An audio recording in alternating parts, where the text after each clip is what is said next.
Graça e paz a todos. Nós estamos para mais uma Escola Bíblica Online. Eu sou o Reverendo Gilberto Rebouças e nós estamos para estudarmos a Palavra do Senhor, nosso Deus. Seja bem-vindo, bem-vinda a mais uma aula.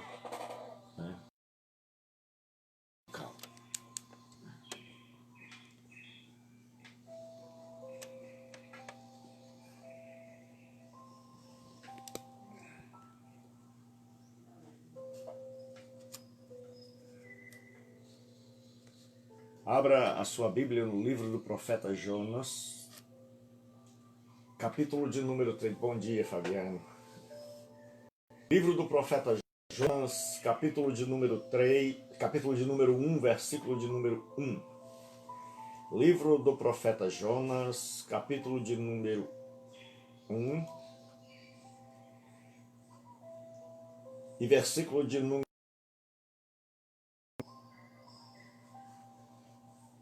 Livro do profeta Jonas, capítulo de número 1, versículo de número 1. Bom dia, Ian. Nós vamos meditar na palavra de Deus. Hoje vamos começar a estudar o livro do profeta Jonas.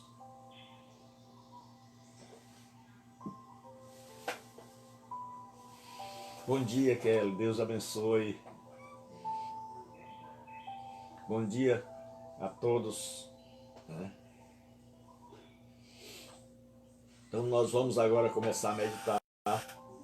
Veio a palavra do Senhor a Jonas, filho de Amitai, dizendo: Dispõe-te, vai à grande cidade de Nínive e clama contra ela, porque a sua malícia subiu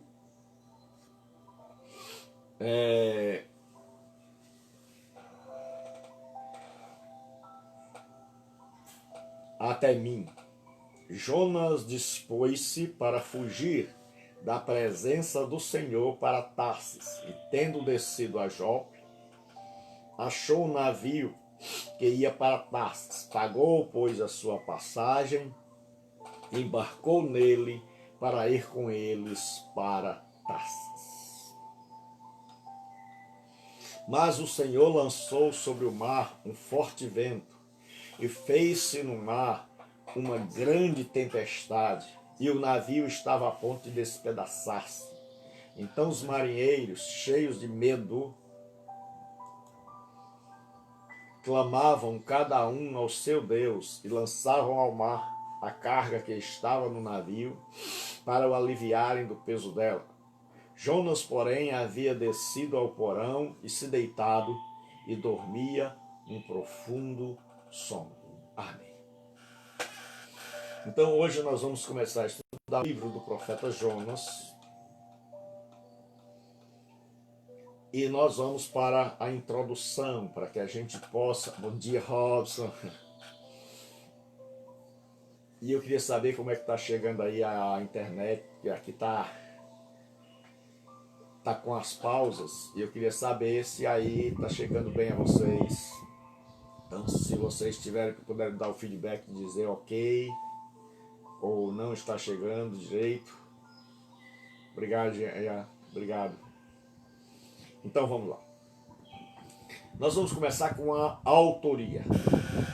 A autoria, a tradição judaica atribui esse livro a Jonas, né? Que no hebraico é Ioná, e o nome Jonas significa pomba, certo? É um nome diferente.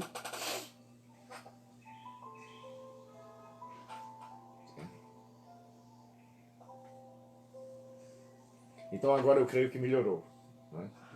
Agora parou de pôr. Parou, não foi isso? Parou agora aqui está melhor. Agora aqui eu estou vendo normal, tá indo normal.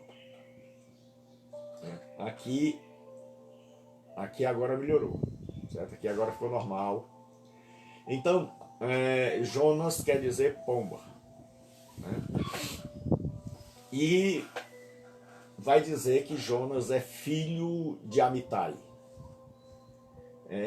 No hebraico, você não é tido por filho pela sua profissão, pela sua situação econômica, mas no hebraico é assim, de quem ele é, a quem ele pertence. É uma expressão genitiva, então, Jonas, filho de, diz que ele pertence a Amitai. Pai, Senhor, meu irmão Alisson, Senhor, Deus abençoe. Então é Ben Amitai, Ben é filho. Ben é filho em hebraico, Bar é filho em aramaico. Então o que acontece? Jonas agora é um profeta e ele é chamado de pomba. Então ele é filho de Amitai, e Amitai quer dizer minha verdade. Jonas era um profeta do reino do norte, ou seja, as 10 tribos de Israel que ficavam ao norte. Né? Tinha o nome de Israel, ora era chamado de Efraim, e Jonas era um profeta desse lado, morava nesse lado. No 10º, aí a Bíblia vai falar sobre Jonas. Né? Há um texto na Bíblia que fala sobre Jonas, porque ninguém sabia de onde era Jonas. Né? Diz apenas que ele é filho de Amitai. Mas há um texto em 2 Reis 14, 23 a 25, que nos dá uma referência histórica de Jonas, porque alguns intérpretes pensavam que Jonas tinha sido apenas uma espécie de parábola, que algum escritor judeu tinha imaginado uma parábola, organizado-a direitinho, para falar de Israel como o Jonas, que na verdade Israel seria o Jonas, um povo recalcitrante, um povo que dava coice, um povo que não pensava nos outros. Certo? Então, que Jonas nunca teria existido.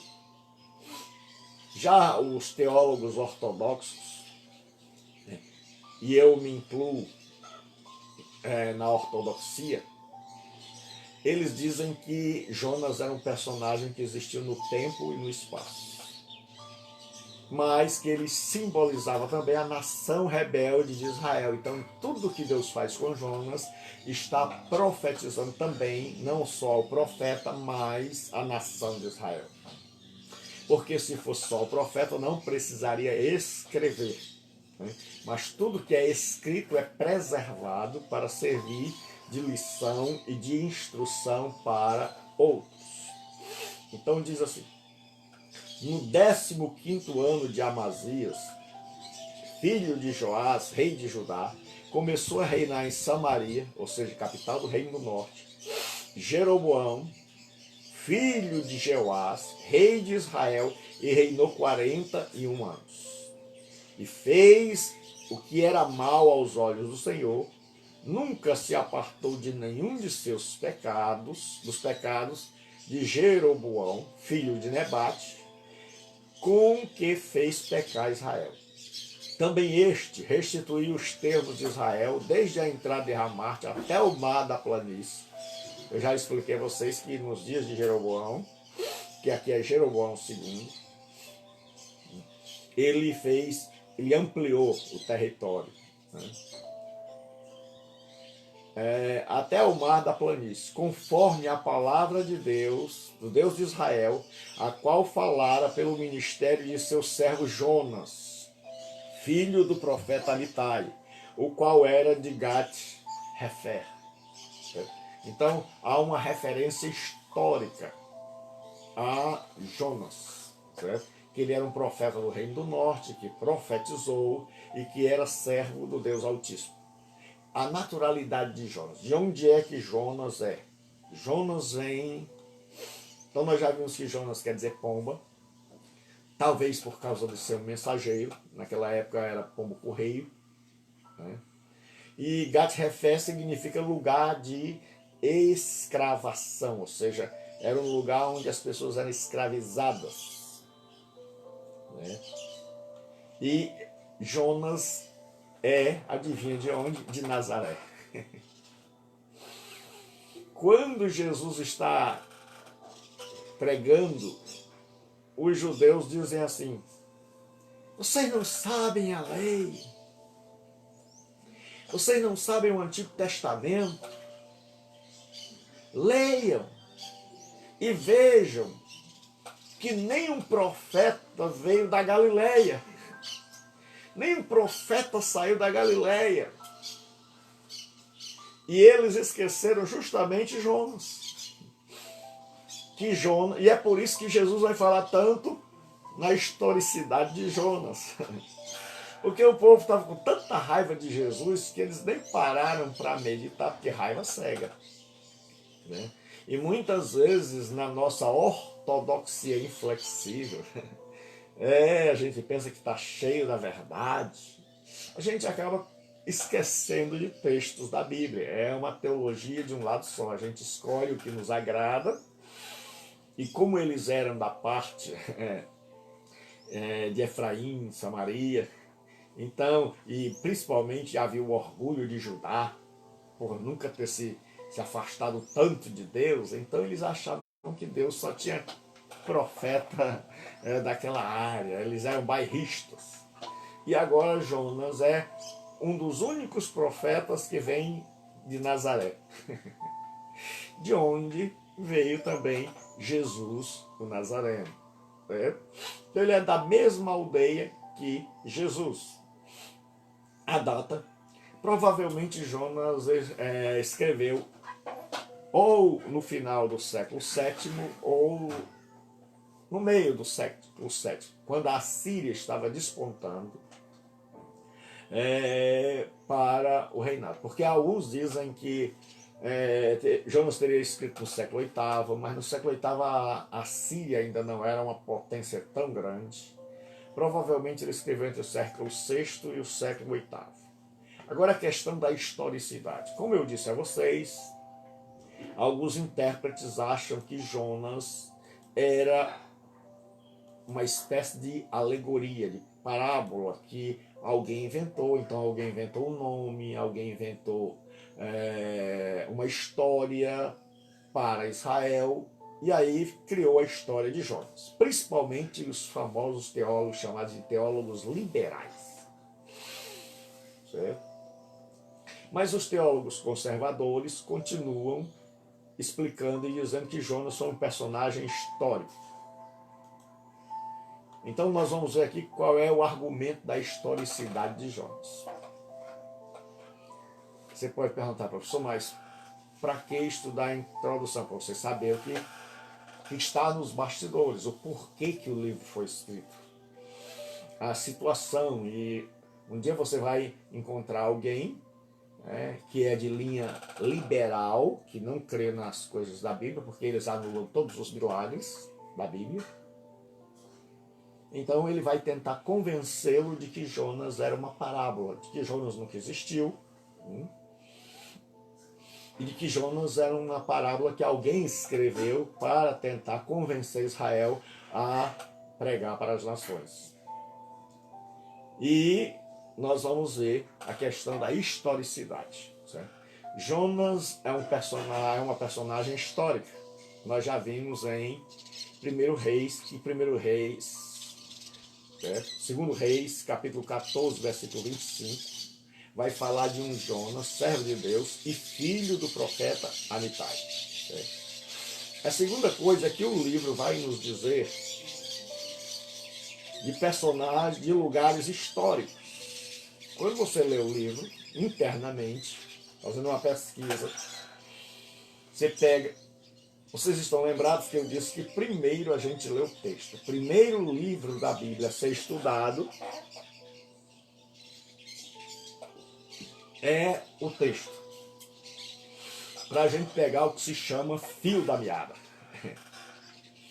O grande problema é que vai-se primeiro para as enciclopédias como essa, e depois é que se vai para os livros da Bíblia. Quando o correto é primeiro estudar a Bíblia, ver o que está dizendo, para depois, o que você não conseguiu entender aqui, você entender, ou se você tiver entendido diferente, para que a gente consulta comentário? A gente consulta comentário para que a gente entenda o contexto histórico, onde é que esse livro está inserido, né? A gente estuda hebraico para ver qual é o significado das palavras, certo?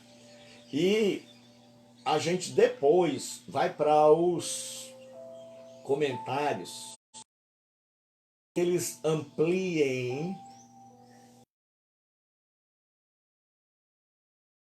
também para ver se o que nós interpretamos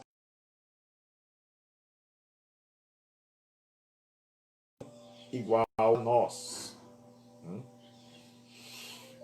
Então nós vamos ver que Jonas vai citar lugares como Jope, que era uma cidade portuária, Tarsis, certo?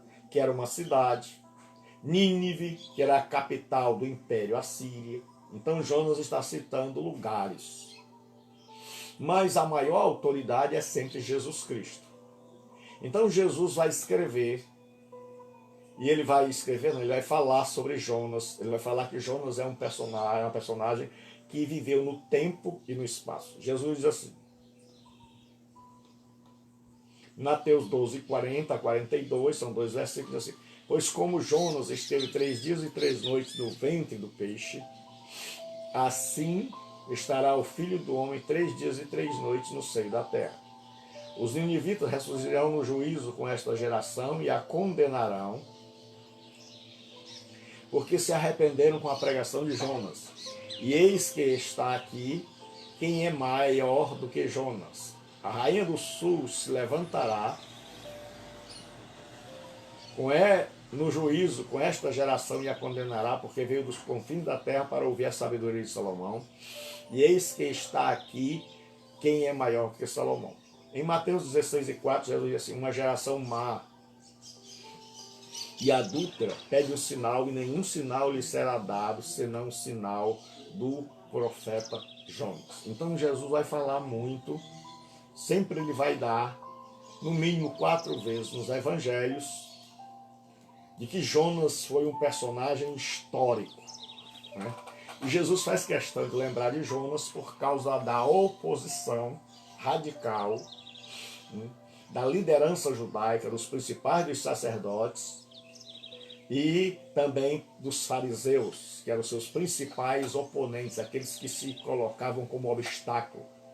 E os sacerdotes, eles defendiam que nenhum profeta havia vindo da Galileia, e Jesus vai lembrá-los sempre, vai sempre tocar.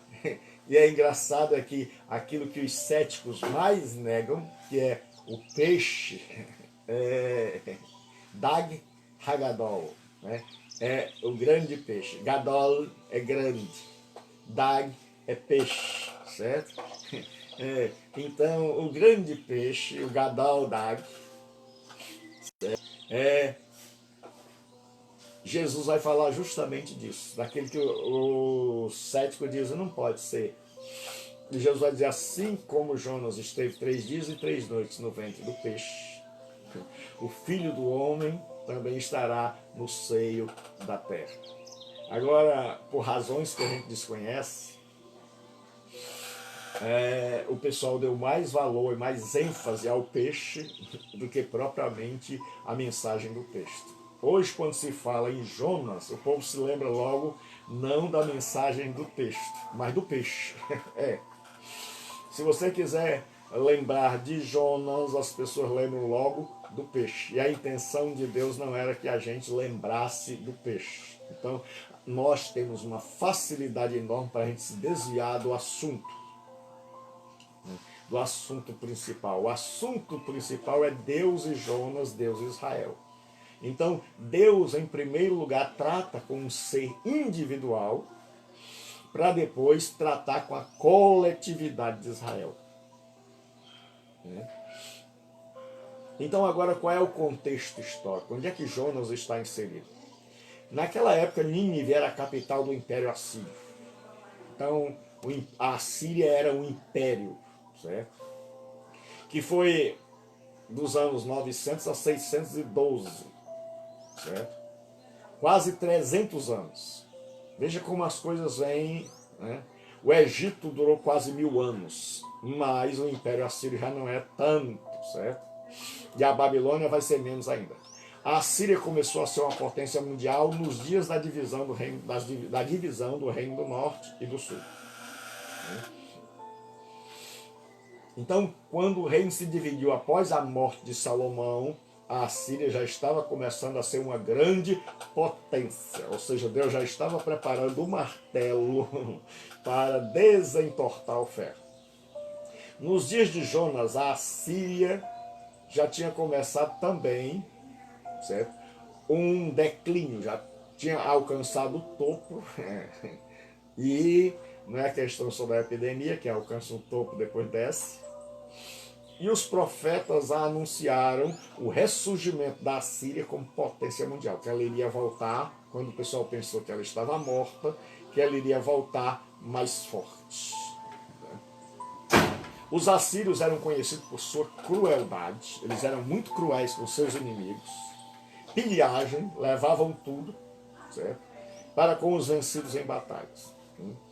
Eles eram conhecidos também pelo empalamento. Se você nunca ouviu falar em empalamento, era uma maneira muito cruel de fazer com os seus inimigos. Eles pegavam uma madeira bem grande, mais ou menos do tamanho do ser humano ou maior, e eles enfiavam na pessoa de baixo para cima. Então a pessoa ficava entre o céu e a terra, toda enfiada como se fosse, hoje, para dar um exemplo, aqueles espetinhos. Então eles pegavam as pessoas e enfiavam de baixo para cima. Eles gostavam de ter em seus troféus cabeça de gente. Então quando eles chegavam, como eu já disse, se você assistiu o filme Os 300 de Esparta, você vai ver que eles chegam lá, é comum para aquele povo daquela época chegar, o homem ali é do Império Xerxes já, Império Medo Persa, e eles tinham cabeças de gente que eles haviam destruído, matado, para impor terror, para impor medo, para impor respeito.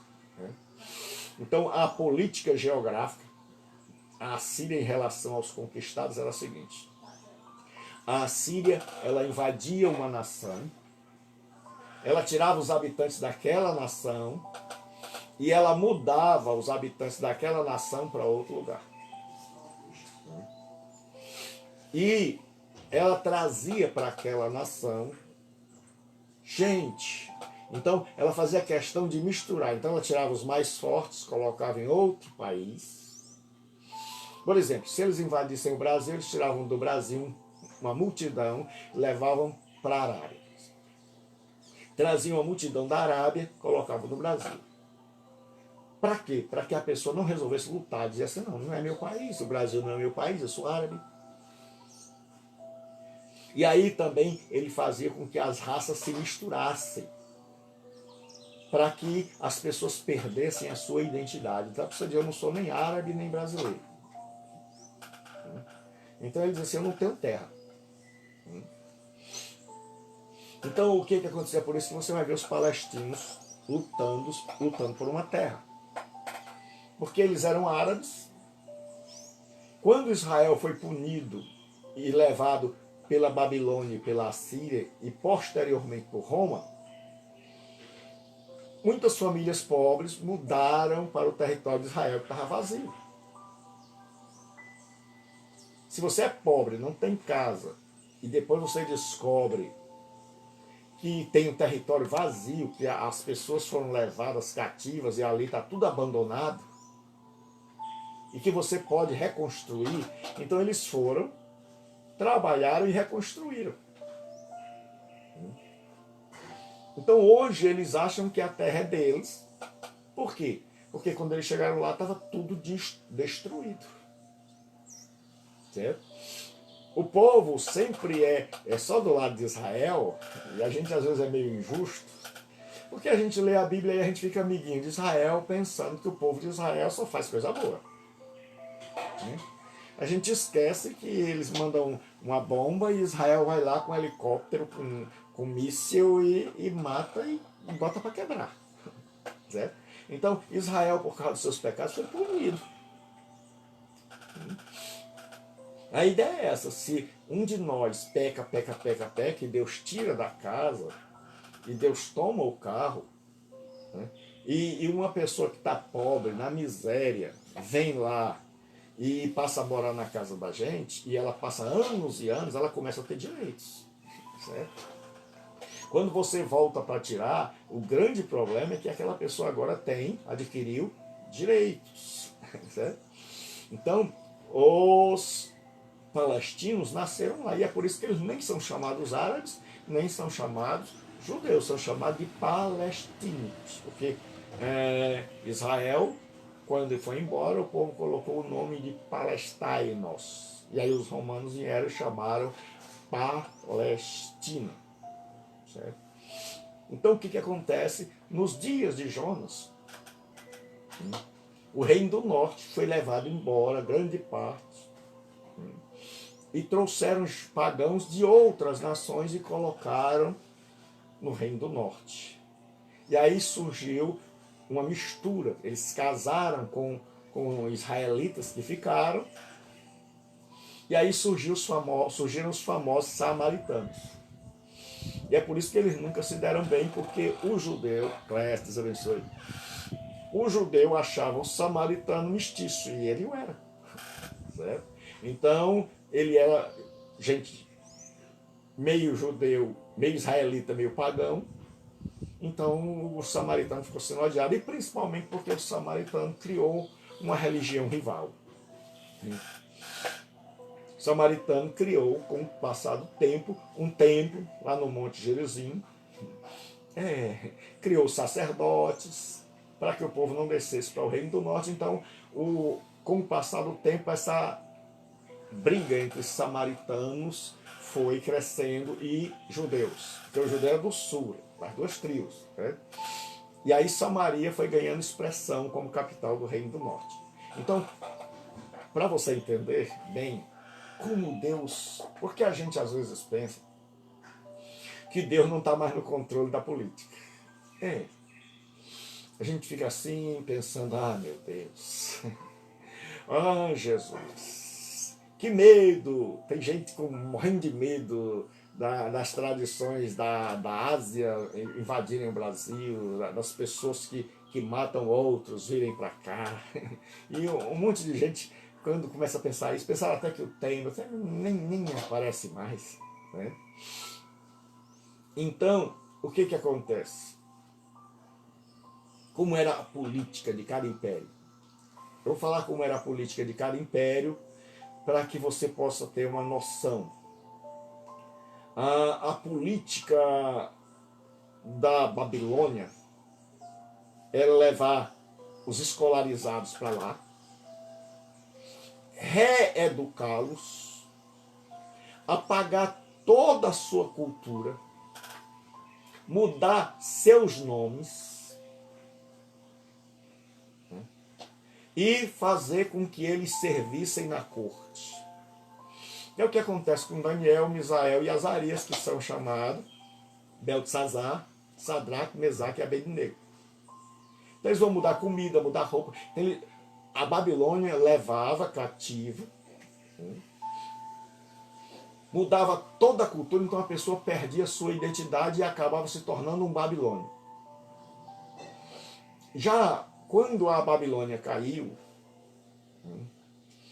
a política do Império Medo-Persa era uma política de pegar as nações e antes a política da Assíria era uma política de tirar pessoas do seu país, botar em outro país, tirar de outro país, botar naquele país. Então eles misturavam as gentes. Por exemplo, ele tirava do Brasil, estava na Bolívia, da Bolívia estava no Brasil, tirava do Brasil, botava na Colômbia, da Colômbia botava no Brasil. Então ele misturava para que as pessoas dissessem, rapaz, eu sou colombiano, não sou brasileiro, então não vou lutar por essa terra. Então era uma estratégia política. E também para que as pessoas se misturassem, porque iam precisar casar, e elas perdessem a sua identidade. Elas não sabiam mais, olha, eu sou colombiano, eu sou brasileiro, o que eu sou? E meus quando eram os primeiros, até que vai.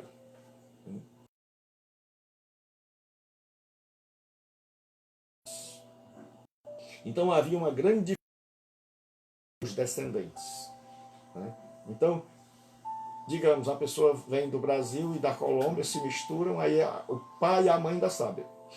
A mãe diz, eu sou brasileiro, o pai diz, eu sou colombiano. Mas aí o filho, ele já nasce falando português, certo? Ele já não sabe. O neto piorou, o bisneto. Então foi assim que essa era a política da Assíria. Mas a política da Média e da Pérsia era completamente diferente. Os medos e os persas diziam, para que nós vamos trazer o povo para cá? Para gastar dinheiro com eles, como fez a Babilônia. Ou para que nós vamos tirar o povo das suas terras? Vamos deixar eles na terra deles, plantando, colhendo, e eles pagam impostos a nós. E nós ficamos recebendo só o imposto. Então eles trabalham para nós e trabalham lá. Nada deles darem trabalho a nós aqui. A gente faz um contrato de vassalagem, então eles ficam debaixo da nossa proteção, debaixo da nossa mentoria. Eles vão trabalhar e mandar o dinheiro para nós. Então o que a gente faz? A gente dá a eles a condição de retornar. Eles retornam, a gente ajuda a reconstruir o templo, porque aí eles vão pedir ao Deus deles, porque eles acreditavam na pluralidade de deuses. Então, qual era a política deles?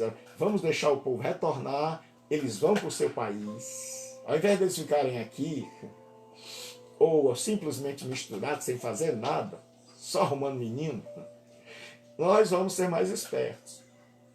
Vamos mandar eles para o país deles, eles vão gostar da gente. Vamos dizer que eles vão apenas mandar dinheiro para nós todo ano, eles têm que pagar o imposto anual, então vem muito dinheiro de todos lá, e as nações vão pagar com prazer, porque a gente libertou. E vamos ajudar a fazer os templos e vamos pedir que eles orem por nós, aos seus deuses. Então você vai ver que a política deles era diferente. Então cada um tinha uma política diferente. Quando chega a hora de Deus trazer os israelitas da Babilônia, Deus já tem colocado uma nova política, que é a política de retorno. Então Deus não está alheio à política. Não se preocupe, Deus sabe o que faz e o que permite. Na Bíblia, tem a vontade permissiva e a vontade diretiva de Deus. Certo? Na teologia nós estudamos isso. Então você vai ver que algumas coisas Deus permite, como a bigamia, a poligamia, permitiu, tolerou, certo? Aguentou, é como que Deus disse assim, vou consertar isso. Mas existem outras coisas que Deus não permitia, não tolerava. Certo? Então quando é a vontade diretiva de Deus, ele não suporta. Quando é contra, era blasfemar contra Deus, era morrer. Então, agora, Deus está suportando tudo isso. Ver a Babilônia, invadir, levar, vai tentar mudar. Mas quem conhece a Deus, como Sadraque, Mesaque e Abednego, não consegue, o mundo não consegue mudar. Pode mudar nossas roupas. Olha como é diferente. Veja se você conhece algo parecido. O que a Babilônia fazia? Ensinava uma nova língua. A pessoa começava a falar diferente. Ia para lá de um jeito, começava a falar diferente. A Babilônia ensinava a pessoa a usar novas roupas. A Babilônia botava outro nome nas pessoas. Para tentar apagar a velha identidade e criar uma nova identidade. E muita gente se tornou Babilônia, certo? Mas os homens que conheciam a Deus, que foram para lá ainda jovens, como Daniel, Misael, Ananias e Azarias, Nabucodonosor mudou o nome, mudou a roupa, mudou a língua, quis mudar a religião, mas não conseguiu mudar o Deus a quem eles adoravam, nem com o leão na cova, nem com a ameaça da fornalha. Eles continuaram tementes a Deus em meio ao mundo pagão. E hoje nós fazemos o inverso. Porque mude, deixe Deus mudar o coração e a pessoa pode ir para onde quiser, que ela jamais, nem com o leão querendo devorá-la, nem querendo assá-la e transformá-la em churrasco, ela vai deixar de ser fiel a Deus. Agora, qual é muitas vezes a nossa política é igual a da Babilônia. A gente conquista uma pessoa, entre aspas, para Cristo, e aí a gente quer mudar a roupa dela, a maneira dela se vestir, a maneira dela falar, a cultura dela, e às vezes a gente consegue. Certo? A pessoa passa a falar o evangeliquez, a pessoa começa com miseriqueiba, que eu não sei como é que pode. Certo? Não sei como é que pode. Porque misericórdia é não dar o que a pessoa merece. Queimar é dar o que a pessoa merece. Então, se tem duas palavras que não combinam, é miséria e queima. Misericórdia com queima. Certo? Por quê? Porque se Deus é misericordioso, ele não queima. E se ele queima é porque ele não foi misericordioso, ele foi justo. Aí o povo inventa essas coisas, certo? Então, as pessoas criam uma nova linguagem, certo? Tochinha, evangeliquez. Andam com roupas diferentes, mas negam a Deus na primeira dificuldade. Se desviam na primeira dificuldade, ou creem em Deus só da boca para fora e vivem como se ele não existisse. Então, a Babilônia nos deu um grande exemplo de dizer assim, o que não fazer com a pessoa? Não tente mudá-la de fora para dentro. Porque não dá certo. Dá certo com alguns. Com alguns dá certo, mas com aqueles que são verdadeiros servos de Deus, não dá não. Nem leão, nem fornalha faz eles serem babilônicos. Então, o verdadeiro cristão é aquele que se converteu de tal maneira que nada mais, que independente do lugar, mesmo que ele esteja num lugar como a Babilônia, cheio de idolatria, com comida sacrificada a ele, ele diz, seu cozinheiro, chefe, chefe da cozinha, por favor, não nos dê a carne sacrificada. Eu sei que a carne que vem aí para a mesa do rei passa primeiro pelo ídolo. E nós somos tementes a Deus e a gente queria comer apenas legumes, porque a gente olhou aí, observou que as comidas que passam aí são apenas, as comidas que não passam no templo são legumes. E a gente quer comer legumes, a gente quer ser vegetariano por um tempo, a gente quer obedecer a Deus. E eles tinham tudo para desobedecer. Por quê, pastor? Porque Deus permitiu que o templo deles fosse destruído, que o país dele fosse escravizado, que os pais e as mães ou foram escravizados ou foram mortos, que os irmãos talvez foram levados para a Babilônia ou mortos ou deixados lá na miséria, que a Babilônia tinha acabado de destruir o país deles. Então Daniel, Misael, Ananias e Azarias tinham tudo para dizer assim, rapaz,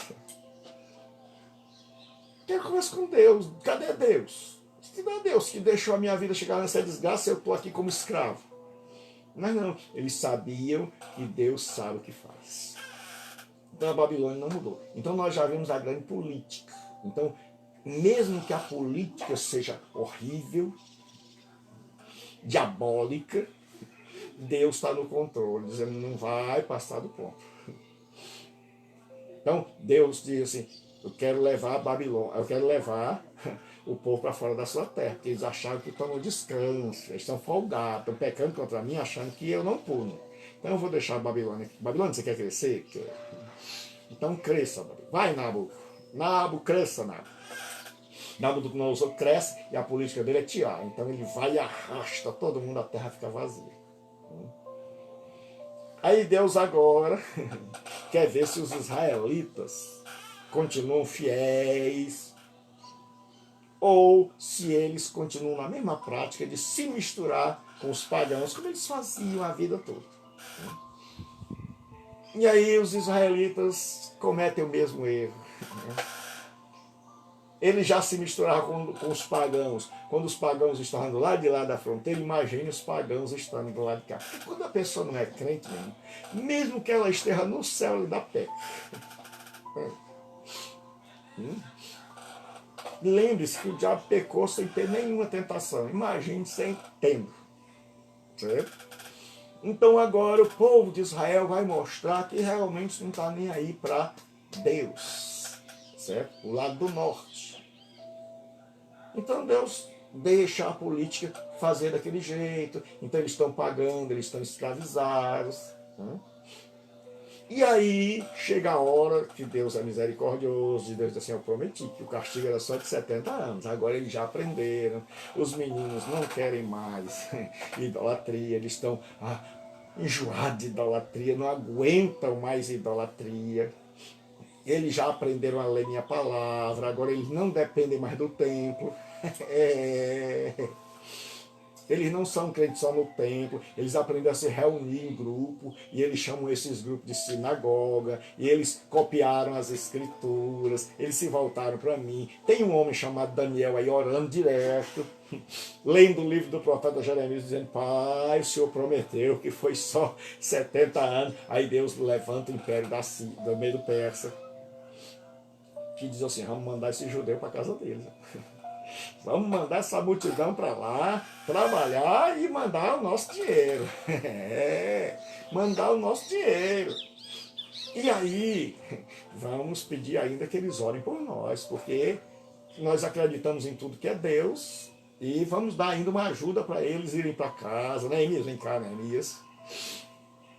Você tem direito aí ao que quiser, você pode pedir aí madeira, você pode pedir o que você quiser, vá e não esqueça de orar por nós. Está na hora de voltar. As crianças aprenderam a aula e agora estão na hora de voltar. E é por isso que eu digo. A base do meu ensino é assim. Eu estava ensinando a minha neta e minha filha, se você aprender, você estuda menos. Você estuda um tempo menor, com a produção maior.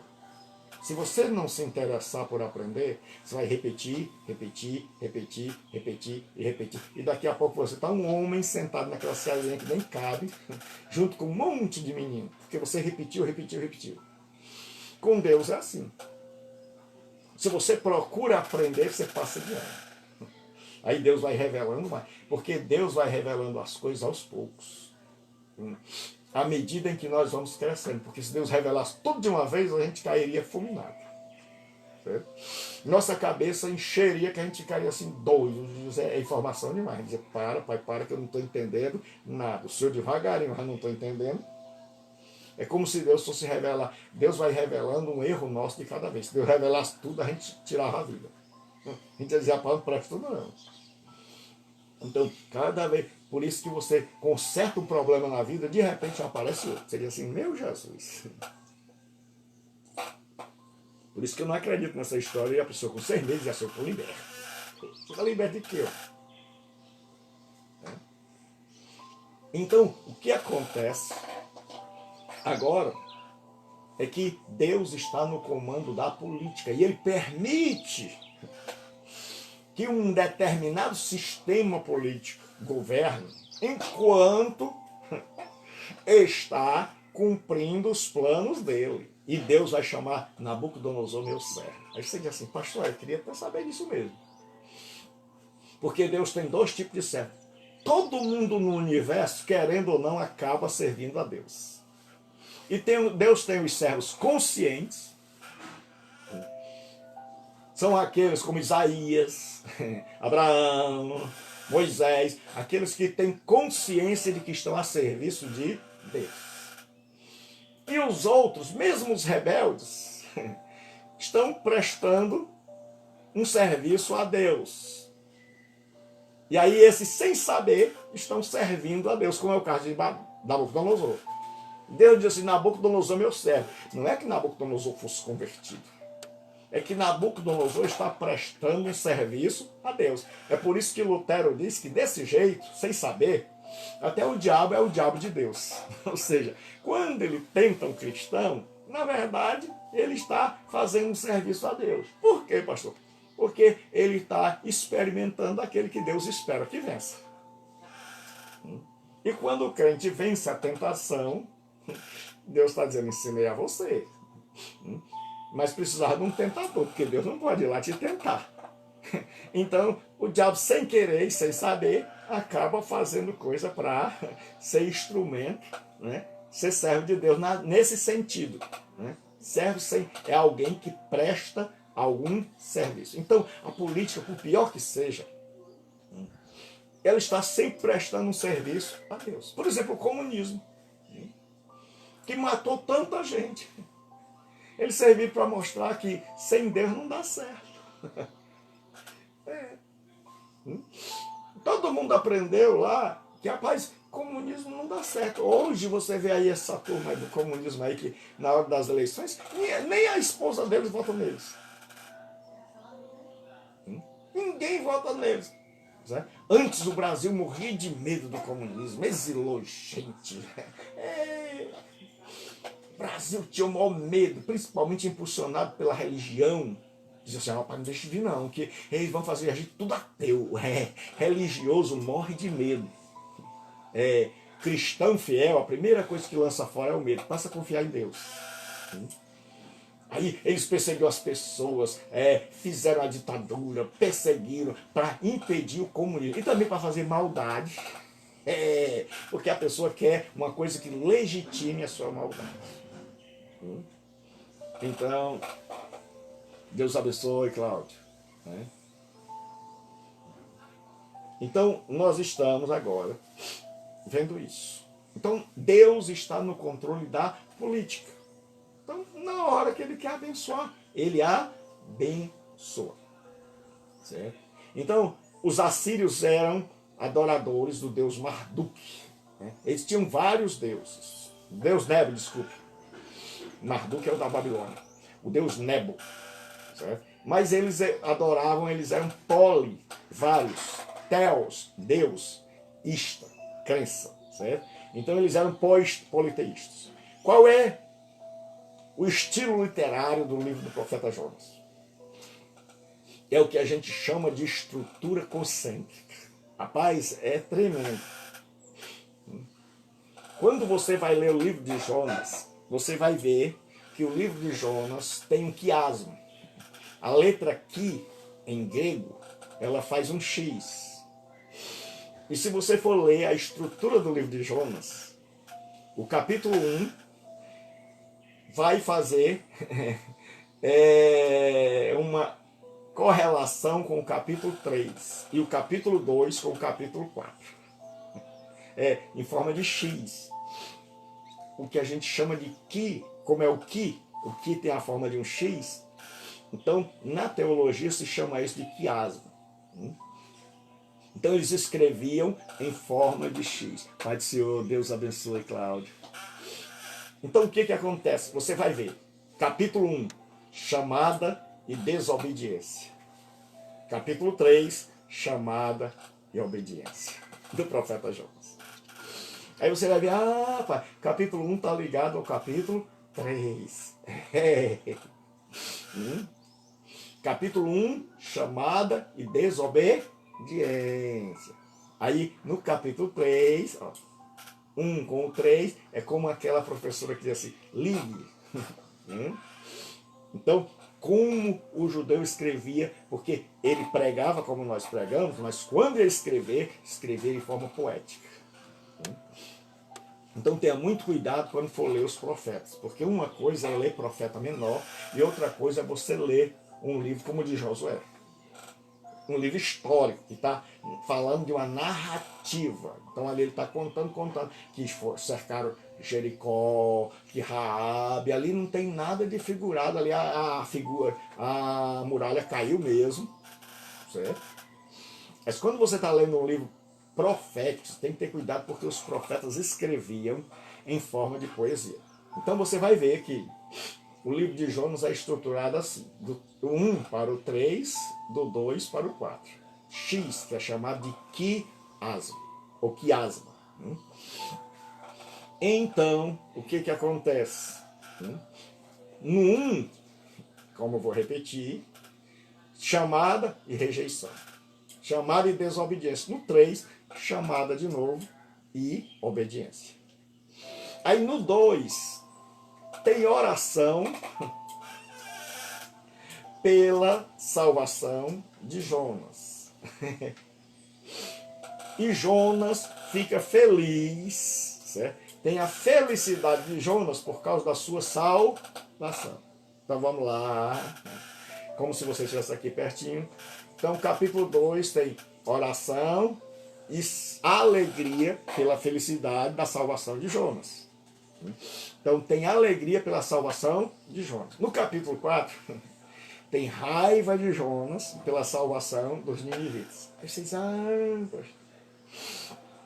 Então isso aí é uma estrutura quiástica. Eles escreviam assim, em forma de X. Chamado e desobediência. Você foi desobediente, né, menino? Tá certo. Aí no 3 tem o chamado e obediência. Aí no 2, Jonas, você está tão feliz que eu te salvei, não é? Você estava perdido lá no fundo do mar, sem esperança. Ficou feliz, menino? Fiquei, pai. Obrigado. Pensei que nunca mais ia ver teu santo templo. Mas agora eu estou muito feliz. Aí no capítulo 4, a gente vê o mesmo Jonas, né? Que ficou feliz pela salvação dele, com raiva, porque Deus salvou os outros. Agora você já começou a entender o livro de Jonas.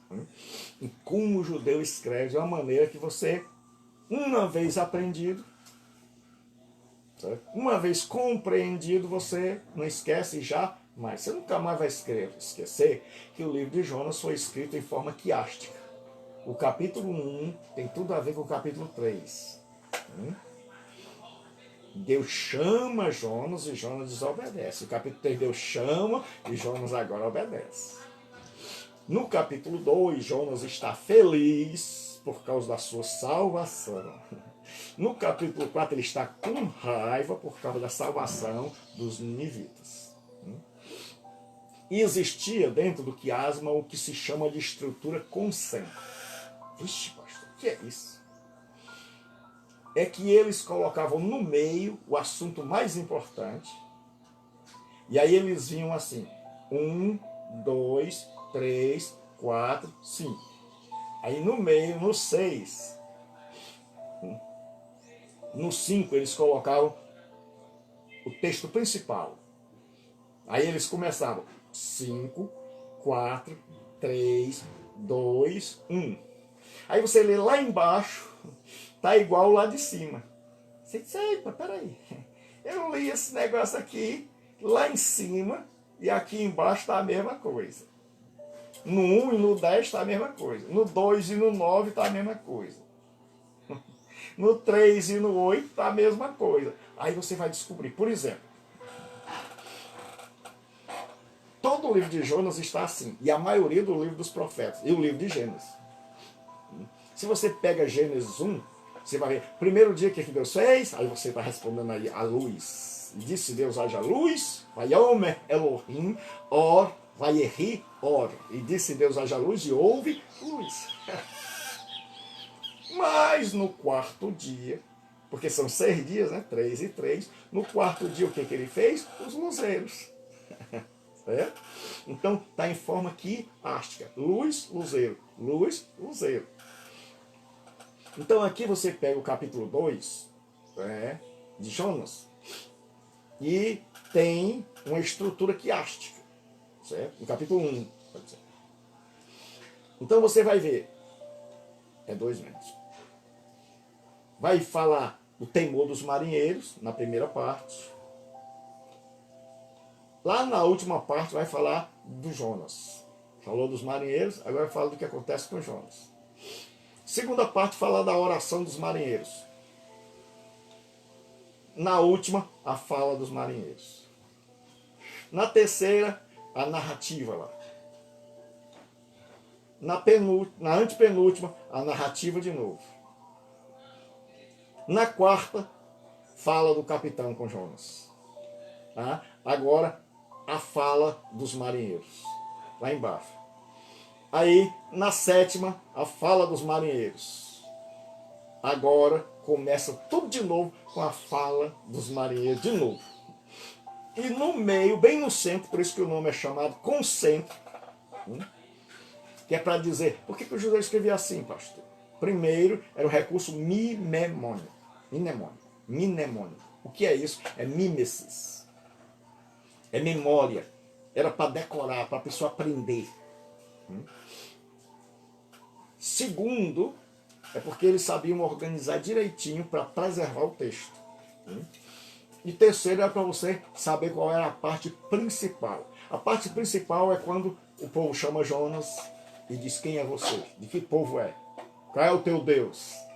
Aí diz: eu sou hebreu e sirvo ao Deus Altíssimo, Criador do céu e da terra. Então, o herói do livro não é Jonas. O herói do livro é Deus. O herói da Bíblia não é Abraão nem Moisés. O herói da Bíblia é o Pai e o Filho e o Espírito Santo. Certo? Então, se você tiver isso como certeza, você nunca vai se equivocar. Então, a estrutura concêntrica é como se você quisesse dizer assim: adoração a Jesus. Aí você botasse vamos nos reunir para adorar o Senhor. 2, vamos cantar ao Senhor. 3, vamos pregar a palavra de Deus. Aí você coloca adoração ao Senhor. Aí você começa. 3, adorar ao Senhor. 2, cantar louvores. 3, reunir. Aí você diz a mesma coisa 2 vezes, pronto. Porque não tem nada de novo. Né? Quando eu fiz didática aplicada, didática do ensino superior e psicologia da didática, eles nos ensinam que repetição é mãe da retenção. E eu aprendi que quando você repete pelo menos 7 vezes, aí... Né? Então, você tem que ler a Bíblia no mínimo aí umas 7 vezes, um livro no mínimo umas 7 vezes, para que você possa reter o conteúdo. Certo? Então, agora eles escrevem uma estrutura concêntrica. O que acontece agora no interno? Nós vimos o que está acontecendo lá fora, vamos ver o que está acontecendo internamente no reino de Israel. Jeroboão havia sacudido o jugo assírio em 790. Então Jeroboão, que era rei do Reino do Norte, se libertou e disse: eu não pago mais nada, eu tenho um exército aqui poderoso e eu estou disposto a enfrentar. Foi o primeiro grande erro. Israel vivia os dias da prosperidade. Né? Então eles tinham um grande exército, eles tinham cavalos, eles tinham armas, eles tinham enricado, e eles pensavam que podiam peitar a Babilônia. E o grande problema é esse, a gente está morrendo de medo. Olha, rapaz, os incrédulos estão prosperando. Ah, eles agora vão peitar a Babilônia. E coitadinho de nós. Deus está dizendo: deixa a Babilônia ou a Assíria vir, rapaz. Deixa os assírios virem para vocês verem que o exército deles, que o dinheiro deles não vai livrar. Irmãos, deixa eu dizer uma coisa. Quem confia em Deus desestressa. Se você é uma pessoa temente a Deus, se você confia que Deus está no comando da história, então desestresse. Certo? Então viva a sua vida, não importa se quem está no comando, certo? É de direita, de esquerda. Se o que está havendo lá no mundo, Deus está no controle, o barco vai para onde Ele quer. Mesmo que tem horas que a gente diz assim, puxa vida, o mundo perdeu o governo, Deus parece que foi tomar um café em Marte, esquece. Não, meu. Deus está sempre, Deus está lá em cima, com as suas mãos assim. Então, Deus está sempre lá em cima assim, ó. Deus diz, Nabo, tenha calma, Nabo, vai, leva o menino, Mas eu vou te mostrar, Nabo, que tem menino que você pode mudar a roupa, pode mudar a língua, pode mudar a cultura, mas o coração deles é meu, Nabo, eu vou te mostrar. Aí Deus diz, agora eu vou mostrar que esse povo de Israel é crente meia sola, crente que não pode enfrentar o mundo que se mistura. Aí traz uns pagãos, nem leva eles para lá. Traz para dentro da igreja.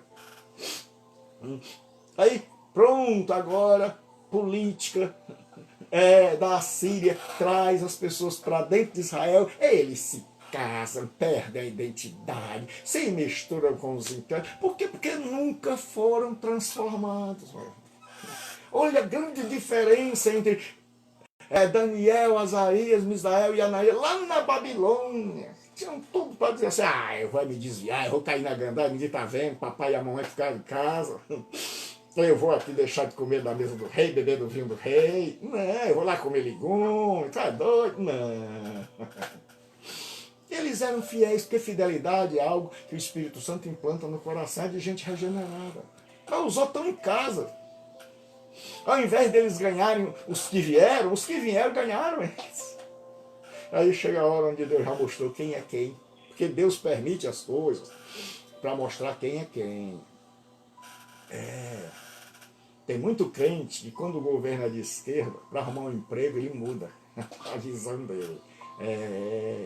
Quando o governo é de direita, então ele dança conforme a música. Ele não é uma pessoa que não muda. Então Deus deixa as coisas ir mudando para ver como é que as crianças na creche se comportam. E aí Deus vai dizendo, parabéns, passou.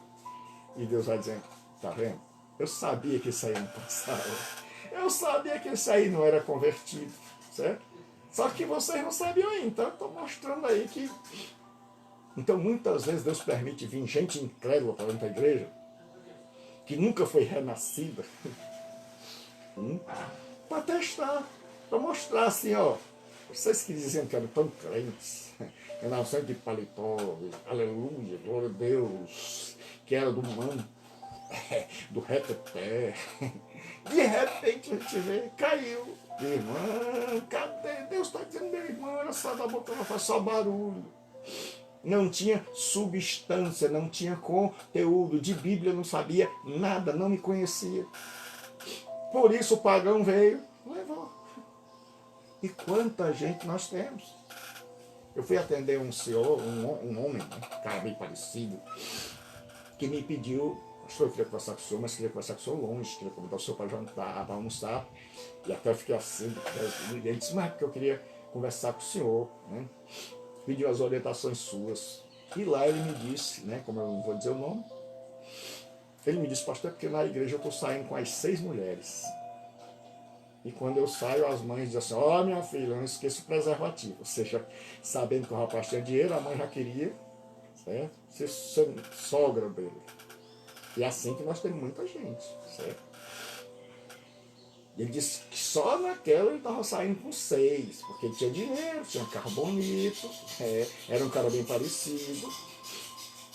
Aí eu fui explicar para ele, eu disse, olha, você está do mesmo jeito de antes, não mudou nada. E você é que tem que mudar. Esse pastor, mas as menininhas estão tudo correndo atrás. Eu disse, é porque elas nunca se converteram. Então, conversão é algo, irmão, interior, que você está lá na Babilônia e é convertido. E você pode estar em casa e não ser convertido. Então, cada um de nós examine a si, mas será que eu sou convertido? E pastor, como é que a gente sabe? Quando Deus deixou o Nabo vir. O Nabo vem, para quem não sabe, Nabo é um nome íntimo para Nabucodonosor. Porque o nome do homem é muito grande. Quando o Nabo vem aí, um monte de judeu adora a imagem dele. Mas 3 rapazes não adoram, não. E aí você dizia onde é que estava Daniel? Daniel, provavelmente, como ele era um dos líderes da nação, ele estava viajando. E aí, mas Daniel não foi provado, e Deus tinha que provar. E é por isso que depois, lá, já quando Daniel tem 84 anos, que quando ele é colocado na cova dos leões, ele já está velhinho, porque o livro de Daniel não está escrito na ordem cronológica. O capítulo 6 já está lá no final, quando a gente vai explicar Daniel, que eu vou explicar aqui um dia, certo? Você vai ver que Daniel já está velhinho, e aí jogaram Daniel na cova dos leões. Por quê? Porque é Deus dizendo, Daniel, você já está velho, já demonstrou sua fé, você ora 3 vezes por dia, porque o judeu orava 3 vezes por dia, certo? Porque na vida a gente tem que criar hábito. A gente tem que ter oração como hábito, e não oração só na hora da desgraça. Então jogaram Daniel, Deus disse, agora eu vou mostrar que você também é crente, Daniel. Você não é só um homem que ora. Eu vou mostrar que você é crente. E aí proibiram de orar e Daniel foi orar. E aí quando Daniel foi orar, mas preste bem atenção, porque tem um monte de gente que confunde as bolas. Não enlouqueça pelo amor de Deus. Nós não somos obrigados a obedecer às autoridades quando elas são contrárias à Escritura. Vou repetir, quando as autoridades pedem que façamos algo contrário às Escrituras, quando a gente percebe que aquilo é uma armação para cessar a nossa comunhão com Deus, aí nós não temos nenhuma obrigação de obedecer. Que era o caso de Daniel. O problema ali não era um problema de saúde, era um problema espiritual. Certo? Era impedir que Daniel orasse, praticasse sua religião, porque eles não conseguiram pegar Daniel na vida profissional, na vida moral. Então eles disseram, vamos tentar fazer uma coisa que nós sabemos que ele não vai deixar de fazer. E vamos testar para ver se ele realmente é crente. Então aí há uma proibição de orar a qualquer Deus, senão ao líder. E aí Daniel continua com a sua vida de oração, e por isso ele é jogado na cova dos leões. Outra coisa completamente diferente, que tem gente que usou isso aí. Equivocadamente, laborou em erro, e erro grosso. Outra coisa é quando a autoridade diz assim, por questões de saúde, de prevenção, questões profiláticas, né? De profilaxia, de prevenção, ele diz assim, fique em casa. Não evite aglomeração. Porque tem gente que pensa que o coronavírus pega pelo ar. Não, ele pega por entrar na boca, no nariz ou nos olhos, certo? Por espirro. Então, se você vai a um lugar e as pessoas espirram em você, então está sujeito o vírus a entrar pela boca, pelo nariz ou pelos olhos. E aí gerar a Covid. O corona gera Covid. Então, quando o governo diz assim, olha, evite o culto, evite todo tipo de aglomeração, né? Quando ele diz, olha, eu vou perder em arrecadação. Quando o governo diz, olha, o governo não gosta de perder. Quando ele diz, olha, eu vou ter que dar uma ajuda de custo para o salário de vocês. O país vai parar porque o negócio é sério. Porque ninguém quer perder dinheiro, meu filho. Ninguém quer fechar loja. Ninguém quer fechar faculdade. Ninguém quer parar de vender na sua lojinha. Todos nós precisamos ganhar o pão de cada dia. Se a pessoa diz, ó, todo mundo parado, ninguém sai de casa, o governo, se ele fosse do lado do diabo nessa hora, ele diria, saiam que eu não quero nem saber, eu quero que venha dinheiro, não quero nem saber. Mas quando ele está dizendo, fique em casa em quarentena, é porque ele sabe que o hospital, digamos, tem condição de cuidar de 1000 pessoas, mas ele tem 100 mil. E aí, se adoecer 100 mil de uma vez, ele vai ter que escolher 99 para morrer e 1000 para viver. E aí eles têm medo do colapso e eles ficam em casa. Se proteja. Aí a gente é desobediente por nada. Ele fica 1,5 m. Se você ficar 1,5 m numa fila longe, vem outro engraçadinho pulando na frente. Então veja que são duas coisas completamente díspares, diferentes. Uma é a religiosa. Nos dias de Daniel era uma questão religiosa. Por isso Daniel não obedeceu. Porque Daniel sabia, eles não querem que eu ore. Agora não. Estão querendo que você não adoeça. Certo? Questão é uma questão não religiosa. É uma questão de saúde. Agora se dissesse assim, fecha todas as igrejas, só a igreja católica abre, ou fecha todas as igrejas, só as mesquitas abrem, aí não. Aí a gente diria assim, não. Mas fechou tudo, meu filho. Tudo. Então é questão de saúde. É para evitar que a pandemia se espalhe. Certo? E que depois já não tem médico para atender tanta gente. Certo? Então são coisas não vá confundir. Porque tem gente que diz assim, aleluia, pai, pastor é crente, dizendo, Daniel não obedeceu, Daniel orou. Pastor, pelo amor de Deus, hoje eu estou bom. Hoje eu tomei aqueles remédios tranquilizantes. Hoje eu acho que eu tomei Melexotan. Hoje eu estou mais calmo. Porque tem hora que não dá para você aguentar certas ignorâncias. Como é que a pessoa vai confundir o caso de Daniel com a pandemia, meu filho? Um caso religioso com um caso de saúde pública. Um caso de ser proibido para um caso de todos serem advertidos. Porque o governo não proibiu ninguém, o governo foi proibir depois que viu que a turma estava tirando as férias, passeando, correndo, tomando banho de praia, bebendo cachaça, se juntando. Aí foi que o governo disse, não, peraí. Daqui a pouco eles lotam os hospitais e eu que já não estou arrecadando nada. Imagine quanto tempo o mundo vai levar para se recuperar desse golpe financeiro. Então, cuidado. Meus irmãos, em nome de a minha maior preocupação não é explicar só a Bíblia. É aplicar os princípios dela. É que se nós não tivermos um pingo de coerência na nossa interpretação, a gente vai dar glória a Deus para quem está dizendo monstruosidade. A gente vai adorar a Deus por pessoas que estão pregando absurdos, e Deus vai lá do céu olhar e dizer, esse povo não criou juízo ainda, esse povo ainda não entendeu. Eu fico imaginando, irmão, como é que Deus fica. Porque tinha um monte de gente que não cria mais em Deus, morrendo de medo de passar fome, queria abrir a igreja de qualquer jeito. Que ele sabe, irmão, que crente não aprendeu ainda que nós somos a igreja.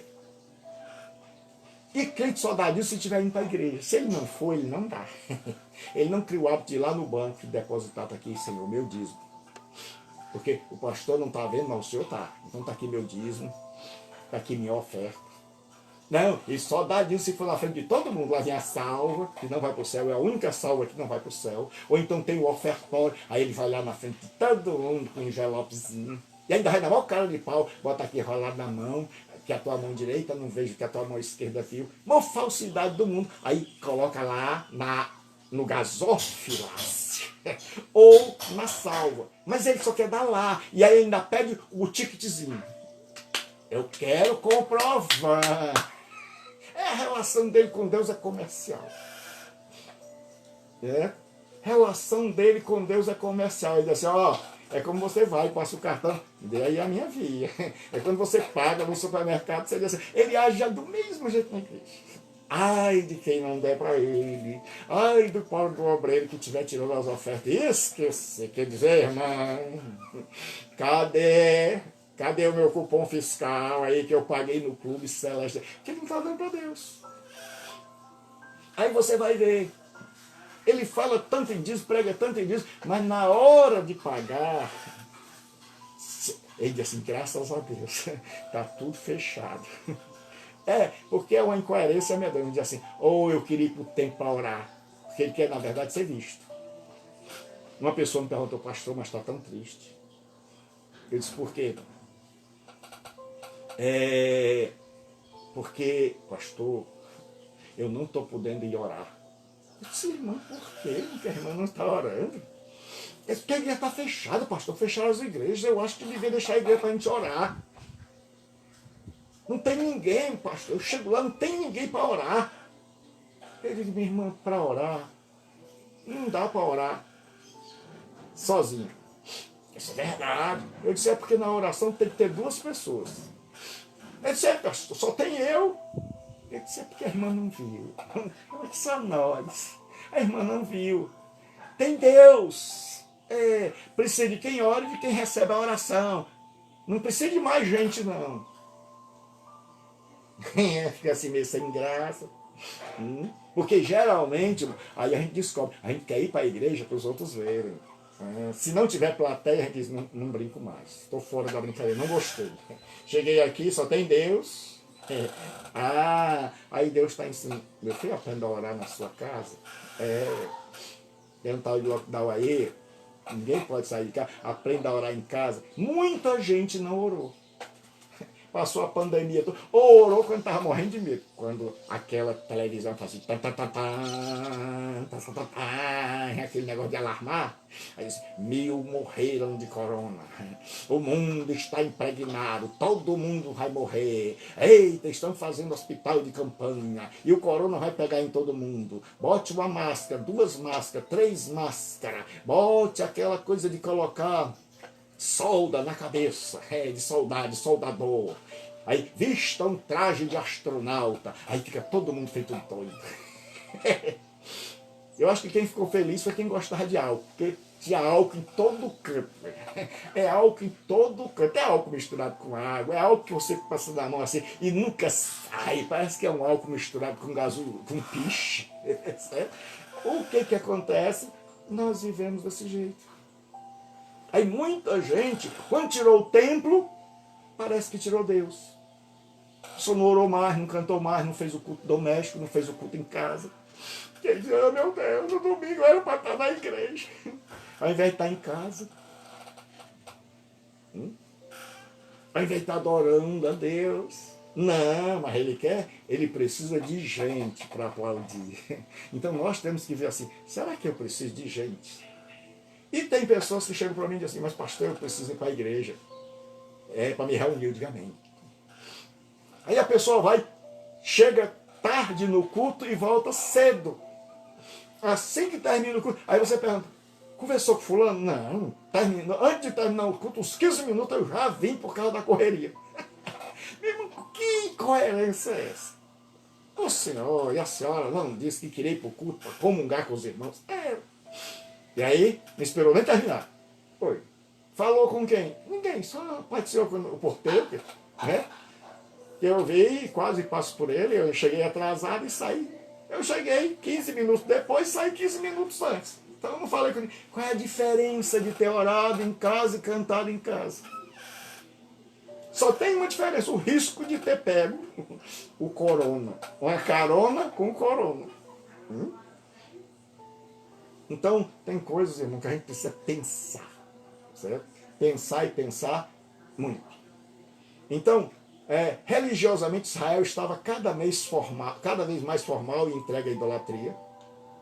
Os palácios e as fortalezas transmitiam uma falsa segurança. Eles tinham, agora, fortalezas no Reino do Norte, e eles achavam que dava para peitar a Síria. E aí agora nós vamos terminar dizendo quais são os propósitos desse livro. Por que esse livro foi escrito? Mostrar a importância do arrependimento. Um dos primeiros propósitos é mostrar que tanto o judeu como o pagão, em caso de arrependimento, Deus abençoa. Que todos nós precisamos nos arrepender. E que eu e você precisamos estar chegando para Deus e dizendo, Deus, eu me arrependo de ter lido pouco. Deus, eu me arrependo de te conhecer tão pouco. Deus, eu me arrependo de ter trabalhado tão pouco. Deus, eu me arrependo de pecados que eu cometi lá na minha vida pregressa, de coisas que eu magoei a minha esposa. Eu me arrependo, Senhor, de pecados terríveis que eu cometi. Porque às vezes Deus já perdoou, certo? Mas você ainda psicologicamente não reconheceu. Você chegou na igreja e diz, Deus perdoou todos os seus pecados. Aí amém, glória a Deus, está tudo perdoado e está mesmo. Mas psicologicamente chegou a hora onde a gente diz assim, como é que eu tive coragem de fazer aquilo? Como é que eu tive coragem de fazer aquilo? Aí você se arrepende de verdade, aí Deus já perdoou, mas agora a cura é em você, é em mim. Agora psicologicamente a gente diz assim, me acertei com Deus. É por isso que de vez em quando Deus lembra um pecado terrível que a gente cometeu no passado. O marido que traiu a esposa que traiu o marido. Deus perdoou? Perdoou, pastor. Mas tem hora que a gente vai levando assim na valsa. Saiu da disciplina? Ou então ninguém soube. Aí a gente vai, quando a consciência acalma, a gente esquece. Agora chega um dia onde Deus toca no coração e diz, Senhor, como é que eu pude fazer? Senhor, mas ô meninozinho ruim. Ô menino ruim eu sou. Aí você se dobra diante de Deus, aí Deus cura de verdade. Aí o perdão que já estava dado, agora se torna realidade na sua vida. Agora você assimilou e disse, agora sim, Senhor, trouxe uma paz no meu coração. Senhor, agora eu estou aqui dentro, porque perdão cura aqui, ó. Perdão é psicológico também. Explicar o motivo da profecia não cumprida. Esse era outro propósito. É porque um profeta era medido pelo cumprimento das suas profecias. Então Deus diz, vai lá e manda destruir. E depois Deus diz, não vou mais destruir. Como é que pode? Porque um dos grandes problemas de Jonas era esse, não era o único. Tinha um mais importante. Mas um dos grandes problemas é como é que vai ficar a minha reputação. Jonas fica chateado, porque ele diz assim, ora, mas eu vou lá para que o senhor vai destruir, o senhor chega e disse que não destrói, e aí como é que fica a minha reputação? Nós estamos pensando mais em nós do que em Deus. Moisés foi diferente. Quando Deus disse, Moisés, saia do meio, que eu vou destruir esse povo. E eu vou fazer de ti um povo. Deus estava testando Moisés. Aí Moisés disse, Senhor, tenha calma. É como se Moisés disse, Senhor, o senhor não está pensando muito bem. Deixa eu conversar com o senhor aqui. Ó, o senhor tirou esse povo, e o senhor agora está me dizendo que vai destruir. E os pagãos? Quando eles virem que o Senhor destruiu esse povo no meio do deserto, eles vão pensar duas coisas. Que o Senhor já tirou com esse propósito de matá-los aqui. Então o Senhor deve ser um Deus mau. Ou, ele diz, Deus, baixa uma ouvida aí um pouquinho. Ou, pode ser, e entenda quando eu fizer essas metáforas de baixar o ouvido, não vai dizer assim, o pastor disse que na Bíblia tinha Moisés conversando e dizendo, Deus baixou o ouvido. Pelo amor de Deus, eu espero que você seja maduro o suficiente para entender uma metáfora. Então, Moisés diz, Deus, ou então, a segunda hipótese, é que eles vão dizer que o Senhor tinha poder para tirar, mas não tinha poder de concluir a obra. Então, por isso, eles morreram no meio do caminho. E aí Deus diz, tá bom, mas você passou. Você passou na avaliação. Moisés, você se importa comigo, você imaginou direitinho, era isso que eu queria, nota 10. Igual aquele negócio de escola de samba. Certo? Pensamento de Moisés, 10. Reflexão de Moisés, 10. Escola Unidos de Moisés, 10. Moisés agora passou no vestibular, no Enem divino. Deus diz, isso que eu queria ouvir. Era alguém que se importasse comigo. Então Deus diz, vai lá, diga o povo que dê meia volta. Eu vou matar esse povo aí, porque quando eu digo, eu faço. Eu disse que ia matar, vou matar. Então eles vão morrer tudo aí dando volta no deserto. Então diga a eles que eles vão passar 38 anos aí. É por isso que quando você está lendo a Bíblia, você vai ver, e fulano passou. Você está lendo principalmente o livro de Números, e acamparam no Monte Sinai. E acamparam no Monte Sinai. E acamparam no Monte Sinai. E acamparam. Aí você diz, aí a nossa sorte é que o crente lê a Bíblia e não presta atenção. Porque você vai ver que aquele povo está dando volta. Estão. Das 38 anos é o que a gente chama de movimento sem deslocamento. É o cachorro correndo atrás do rabo. É andando sem ir para lugar nenhum. É o que nós temos um monte de crentes. Que tem 20 anos de crente e nunca saiu do lugar. Ainda é o mesmo e se gaba. 30 anos de fé, não mudou nada. Não aprendeu nada. Não compreendeu nada. Não entende nada. Mas se acha. Então, o que acontece? Agora Deus quer explicar. Jonas, a profecia se cumpre se a pessoa não se arrepender. Se ela se arrepender, então Deus diz, Moisés, eu vou matar esse povo. Mas eu tinha dito que eles vão entrar, mas vão entrar na segunda geração. É por isso que tem que escrever Deuteronômio, que é para a segunda geração. Porque a primeira geração que saiu do Egito, só 2 sobraram.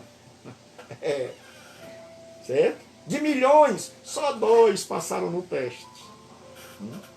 Aí Deus esperou que eles morressem e que os filhos crescessem. Quando chegou a segunda geração, aí Deus escreve o Deuteronômio. Vocês não ouviram o que o pai de vocês ouviu.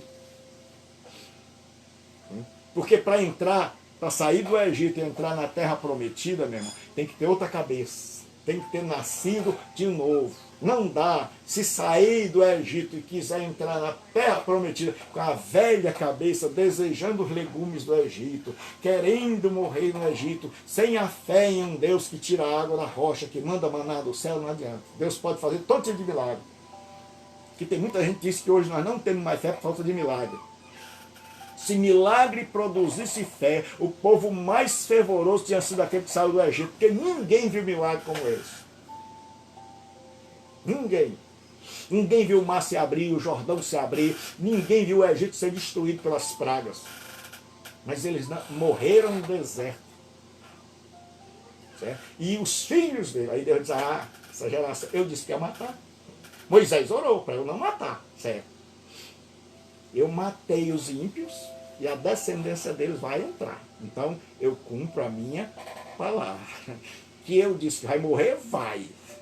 Vai morrer sim, só que não vai morrer agora. Vai dar umas voltinhas. E tem um monte de gente que a vida é assim. Ele tem 30 anos de igreja, mas caminha sem andar para frente. É por isso que está tonto. É por isso que o coitado não entende nada, porque ele está andando em círculo. É igual aqueles meninos em que você bota ele, vai lá no parquinho, aí tem aqueles cavalinhos andando em círculo assim, a gente bota as crianças em cima, elas ficam todas felizes. Eles pensam que o cavalinho está indo em frente. Que eles não estão nem aí se o cavalinho está rodando. Tem um monte de crente que está no cavalinho. Ele ainda é criança, bebê, certo? E eles imaginam assim, nós estamos andando, nós estamos aqui brincando no parquinho celestial, nós estamos na igreja, todo dia a mesma coisa, canta 3 hinos, lê a palavra, faz uma oração, tira as ofertas, fulano prega, fulano canta, levanta 7 senhores, levanta não sei mais quem, vai lá no músico, aí a bênção apostólica, a gente vem para casa, no outro dia tudo do mesmo jeito, tudo do mesmo. A gente vai lá e diz, aleluia, glória, quebra os queixos do cão. Aí a gente não aprende nada e tá nos cavalinhos super feliz. Eu tô aqui, sobe, desce, sobe. Eu tirei muita foto com as minhas filhas daquele jeito, bichinho. Tudo feliz. Para ela, os cavalinhos não importa. Porque quando você é criança, não importa se você está dando volta. Agora, todos eles morreram no deserto. Passou 30 anos Deus esperando. Deixa morrer. Deixa morrer. E muitas vezes eu ouvi um conselho de um pastor que eu nunca vou esquecer. Eu era rapaz, eu estava preocupado com essa história do povo não crescer e da gente não amadurecer. E naquela época, 30 anos atrás, ele disse: meu filho, vou te dizer uma coisa. Deixa esse povo aí morrer para você esperar uma nova igreja. Vá, sirva a Deus, continue com essa mente pensativa, inquisitiva. Continue pensando na vida, continue desse jeito. Agora, saiba que esses aí não vão compreender, não. Mas um dia Deus vai te colocar numa posição que eu nem imaginava. E aí, quando eu fui ser pastor, a igreja começou a mudar. A igreja onde eu estava começou a trabalhar diferente, a gente fazia as coisas diferentes. A gente não tinha um dia fixo para a Santa Ceia. Tinha dia de eu chegar lá e a ceia igual Jesus. Vinha de repente, ele disse: meu irmão, hoje é ceia. Eu pensei: pastor, mas não tinha que avisar antes, com a semana, para a gente vir todo de branco. Eu digo: não. A gente tem que estar preparado todo dia. Então os crentes começaram. Eu comecei a botar música de adoração. Os crentes começaram a ficar assim. Eu dizia: de pé, vamos adorar. Fechou o zoinho. Eu digo: agora só a igreja. O pessoal levava meia hora para poder se ligar que era eles que tinham que cantar o refrão. Mas depois já estava todo mundo adorando. Eu botei os rapazes para serem obreiros. Hoje quase todos são pastores. Né? Então nós precisamos pensar. Será que nós estamos no cavalinho? Tchan, tchan, tchan, tchan, igual o povo de Israel rodando. Então Deus não cumpre a profecia quando o povo se arrepende. Certo? Então, se o povo se arrepende, é sinal que a mensagem surtiu efeito. É como se, pense, meu irmão, pelo amor de Deus, em nome de Jesus, eu convido você a pensar. Se Deus perguntasse para você assim: fulano de tal, eu vou usar você com uma pregação de juízo. O que você quer? Que eu destrua as pessoas ou que elas se arrependam com a sua pregação? Como é que você ia dizer assim: pai, salve, pai, salve? A não ser que você seja a lá Jonas, né? que quer que destrua. Aí você taca fogo, pai.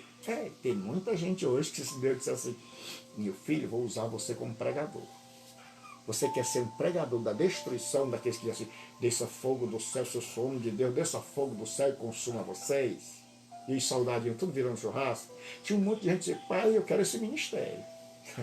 Mas Jesus chega e aí vai passando por Samaria. Os discípulos querem imitar. Senhor, o senhor quer que a gente mande descer fogo do céu nesses incrédulos? Jesus disse: meus filhos, vocês não entenderam nada. Eu imagino como Jesus deve ter ficado assim. Porque se eu que sou um pecador, eu fico. Jesus disse: vocês não sabem de que espírito vocês são. Vocês não são mais de destruir. Eu não vim para destruir as almas dos homens, eu vim para salvar. Eu não vim para tocar fogo. Eu vim para salvar. Se Jesus chegasse para Jonas, você é instrumento de salvação e não de destruição. Irmãos, nós somos instrumentos de salvação.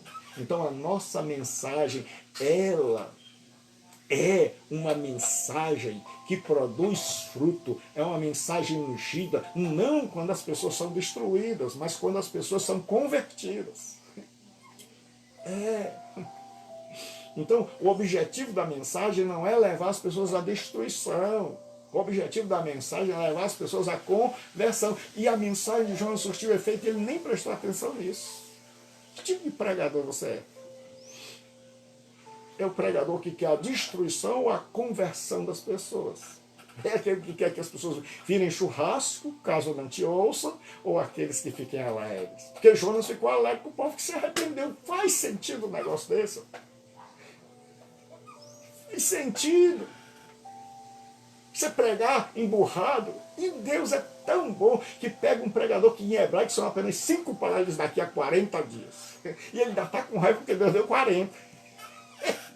Porque Deus é tão bom que dá 40 dias para os ninivitas se arrepender. Deus está dizendo: estou dando tempo para vocês. E Jonas vai pregando, mordido, porque Deus deu 40. E eu acho que ele ia pregando assim: 39. 38, 37, vou pular aqui para 35, 31, 30, 25. Ele já ia pulando. Igual quando você está ensinando o seu filho e ele está mordido por aprender e ele começa a pular. Então, Jonas agora está mordido, mas Deus salva. Porque é Deus que salva. Não é? Porque se Deus dependesse das nossas pregações, não salvava ninguém. Mas Deus não depende da minha pregação nem da sua. Não é? O herói da Bíblia é Deus. Então, o terceiro sinal, para a gente terminar por hoje, é a atitude judaica com respeito aos gentios. O judeu não achava que o gentio merecia o reino do céu. O reino do céu é só dele. E Deus vai dizer, Jonas, eu não sou só de Israel. Eu sou o Deus do mundo todo. Israel é o meu instrumento. Então deixa eu dizer, Deus não é o Deus dos evangelhos. Deus é o Deus do mundo inteiro. Pastor, e o que são os evangelhos? Os instrumentos de Deus para levar o evangelho. Os instrumentos de Deus para levar o evangelho. Então, Deus não nos escolheu porque nós somos os melhores. Deus escolheu-nos para abençoar os outros. E era isso que Deus queria que Israel entendesse com a mensagem de Jonas. Que Deus não era só deles. Que Deus os escolheu para eles levarem a mensagem aos outros. Porque existe na teologia dois nomes assim confusos, difíceis, melhor dizendo. Centrípeta e centrífuga. Certo? Centrífuga era a mensagem de Israel. Era você vem de fora para dentro. Então, no judaísmo eles ficavam esperando. Se alguém quiser vir para cá e ser como nós, tudo bem. Então a gente aceita, faz dele. Ou então a gente vai buscar ele lá fora, percorre o mar e a terra, faz dele um prosélito, mas ele tem que vir para cá. No cristianismo era centrífuga. Centrípeta. Né? Ou seja, o cristianismo saía. Israel esperava que o povo viesse. No cristianismo, começa em Jerusalém e vai até os confins da terra. Então, no cristianismo, nós não ficamos dentro da igreja esperando. E a gente dá glória a Deus quando passa um peixe, um ser humano, e ele pula dentro da igreja, entra dentro da igreja, ninguém convidou, o Espírito Santo foi que trouxe. Né? E aí ele aceita Jesus e fica, aleluia, aleluia. E Deus vai dizer assim, nenhum de vocês convidou. Ele foi sozinho. A quarta era uma teodiceia. Teodiceia é um ramo da teologia e da filosofia que vem de teos, feroz, Deus, e de que? Justiça. É o estudo da justiça de Deus. É por que Deus manda destruir? Por que Deus diz, vai lá e mata velho, menino, menina, não deixa nem animal. Deus de Saul vai lá e acaba com tudo. Será que Deus é ruim? Não, é porque quando você estuda a história desses povos, eles tinham chegado a um nível de pecado tão grande que eles eram câncer. E Deus diz assim, vai e amputa, porque ou você destrói esse povo, ou todo mundo vai pegar esse mal. É como hoje na quarentena, você diz assim, isola, pegou, isola, porque se não, se deixar no meio dos outros aí, vai todo mundo pegar. Então por isso é o chamado isolamento social. Certo? Então Deus naquela época fazia o isolamento social, por isso que eu digo, não tem nada de novo. Quando a nação estava contaminada pelo pecado e aquilo ia gerar uma povo, uma pandemia sobre todo o povo, então Deus disse, vou fazer isolamento aqui.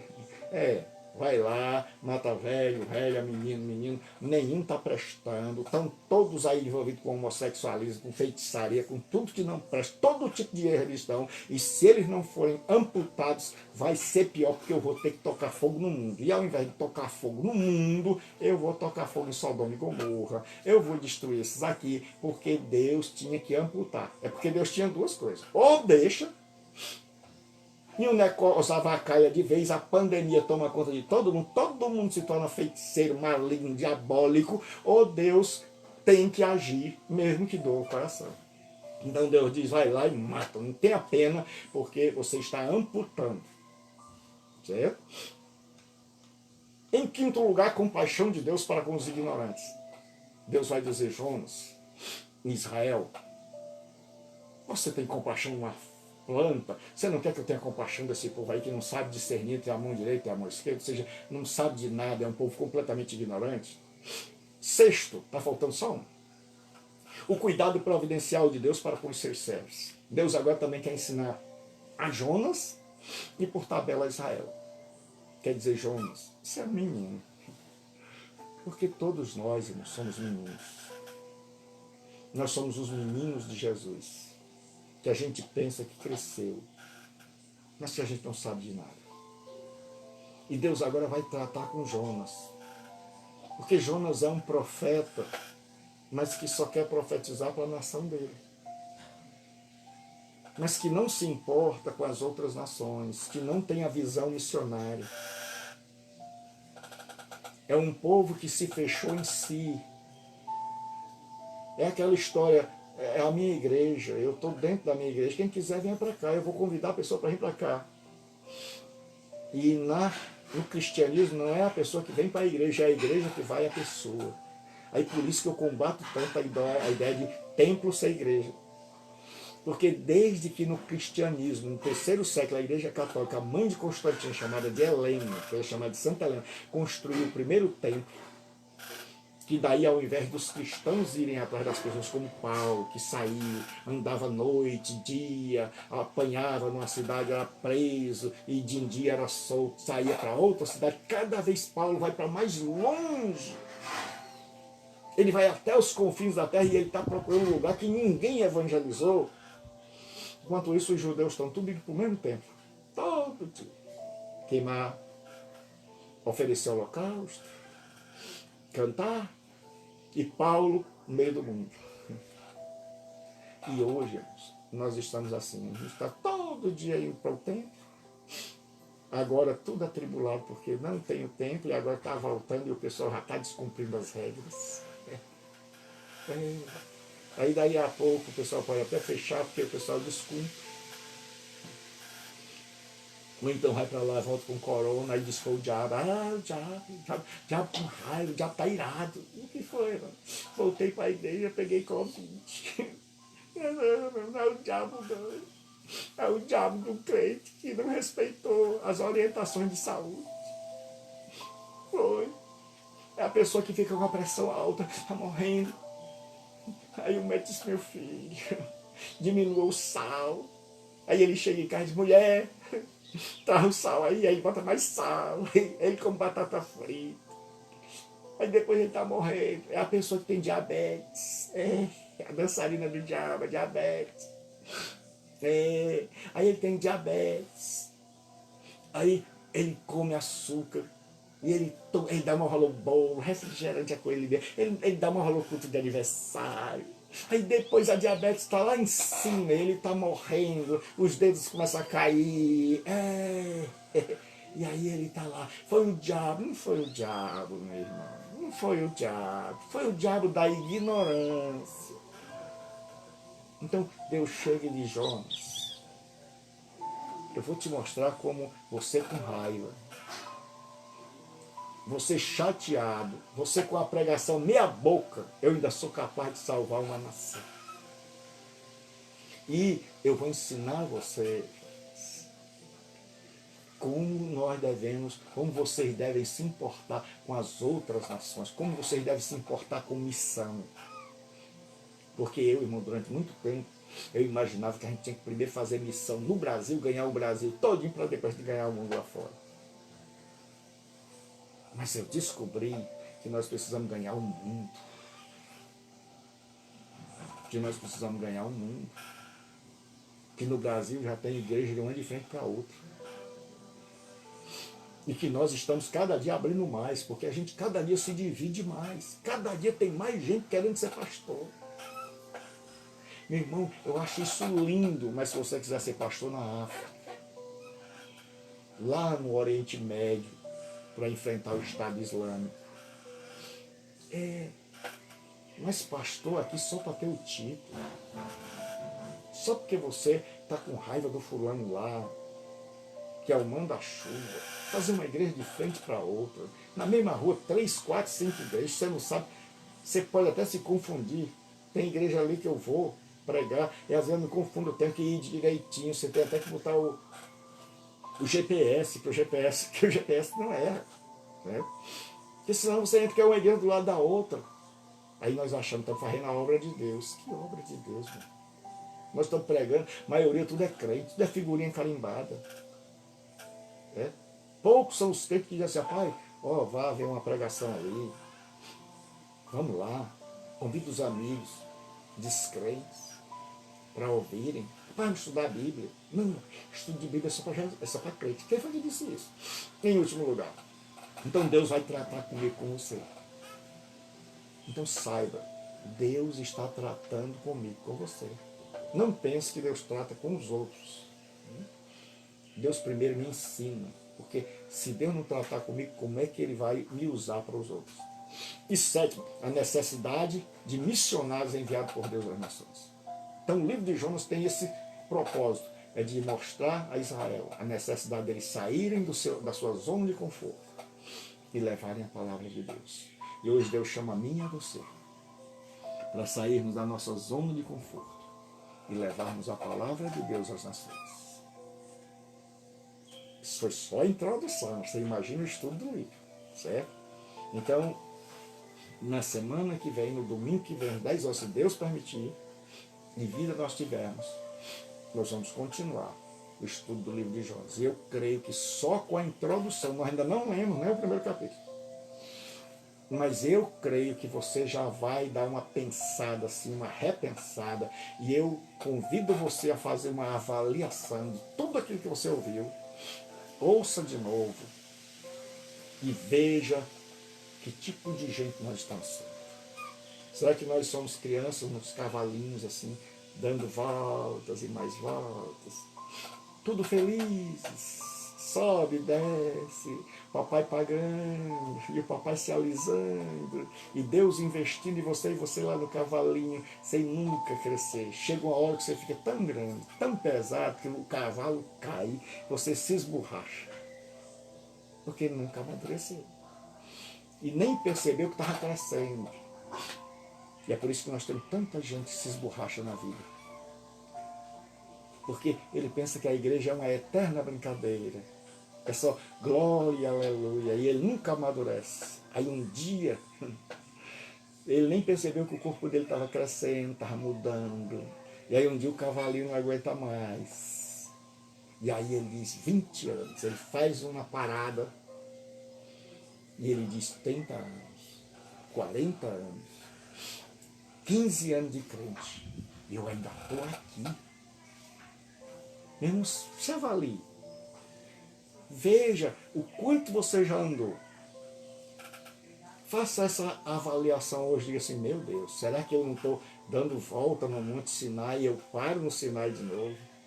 E eu paro no Sinai e eu nunca consegui transcender as portas da minha denominação. Eu vejo como eles, eu penso como eles, há 30, 40 anos, é a mesma coisa, eu estou do mesmo jeito, o meu corpo está crescendo, mas o meu entendimento está do mesmo jeito, e eu ainda estou me orgulhando disso.